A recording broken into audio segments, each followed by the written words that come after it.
Angas nito. Yan, may dumating na package. Unbox natin. Ano? ASMR. Yan. Oh. Siyempre, dahan-dahan. Special to eh. Tingnan nyo. Oh! Uy! Shit! Ano yan? Ano yan? iPhone. Yan. Nag-unbox ako ng hindi akin.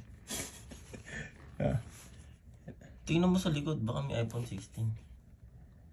Oh, yun. Oh, tutok mo.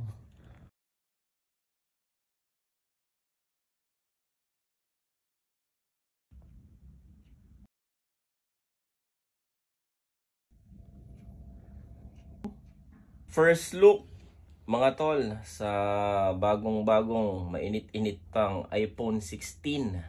Ayaw mo bukas. Hindi, nakakatakot kasi gawa ng bago eh. Pagka nagasgas, ang sakit sa puso nun. So ayan, ang gaan niya. Magaan pa siya dun sa iPhone 11 Pro Max. Ayan, so ang laman lang niya sa loob is yung pin at saka yung Type-C cable. Ayan, end-to-end Type-C siya. Yun, syempre, thanks God and thanks love. Ayan, sa mga anak ko, inspirasyon niya. Syempre, pinagpapala tayo kaya tayo nakabili nito. So, thanks God.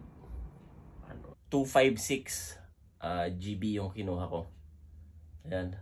So, ang kinuha kong color is natural titanium. Ayan. Ayan. Tignan natin yung bagong iPhone. Silent button.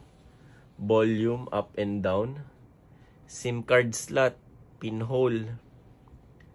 On and off button. Ito yung bago, yung camera. Dito ka ata pwedeng mag zoom in, zoom out. Saka camera option. Ayan. So same, tatlo pa rin yung camera niya. Tapos may ilaw. Tapos ito speaker. Tapos Type-C slot. Buksan muna natin.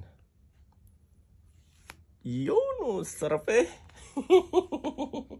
Ang sarap eh, oh. Yun, nagbukas. Bumubuhay.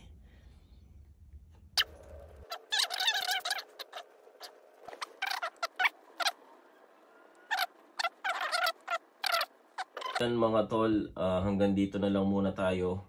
Meron tayong option na kopyahin mismo itong dating iPhone ko papunta dun sa bagong iPhone natin. Pero sa ako na siya gagawin kapag dumating na yung casing at saka yung screen protector.